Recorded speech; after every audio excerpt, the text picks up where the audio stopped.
નમસ્કાર દર્શક મિત્રો, શિનોર સમાચારમાં હું મેઘા અગ્રવાલ આપનું હાર્દિક સ્વાગત કરું છું. આપ જોઈ રહ્યા છો શિનોર સમાચાર.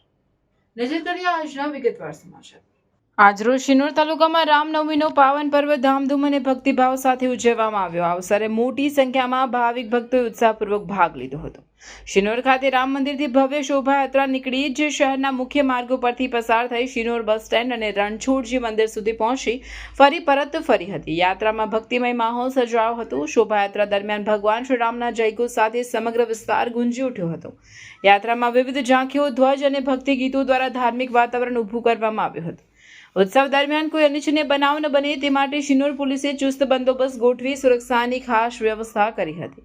પોલીસ તંત્ર દ્વારા સમગ્ર માર્ગ પર કડક નજર રાખવામાં આવી હતી. આ કાર્યક્રમના મુખ્ય આયોજક સચિન પટેલ તેમજ તમામ આયોજકો દ્વારા સુંદર આયોજન કરવામાં આવ્યું હતું. અંતે સચિન પટેલે સહકાર આપનાર તમામ ભક્તો, શિનોર પોલીસ તંત્ર અને મામલતદાર સર્કલ ઓફિસર આયોજકોનો હૃદયપૂર્વક આભાર વ્યક્ત કર્યો હતો.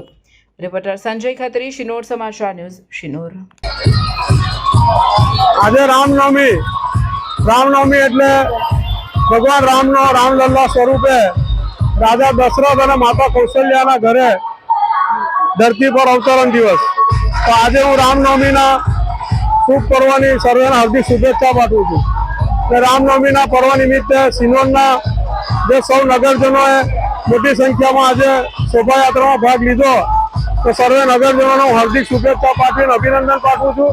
અને ખાસ આજે આ શોભાયાત્રાનું સવારે રામનવમી નિમિત્તે કન્યા ભોજન, મહાઆરતી અને ત્યારબાદ શોભાયાત્રાનું આયોજન જે કર્યું છે આયોજકોએ, એમના આ તકે હું ખૂબ અભિનંદન પાઠવું છું.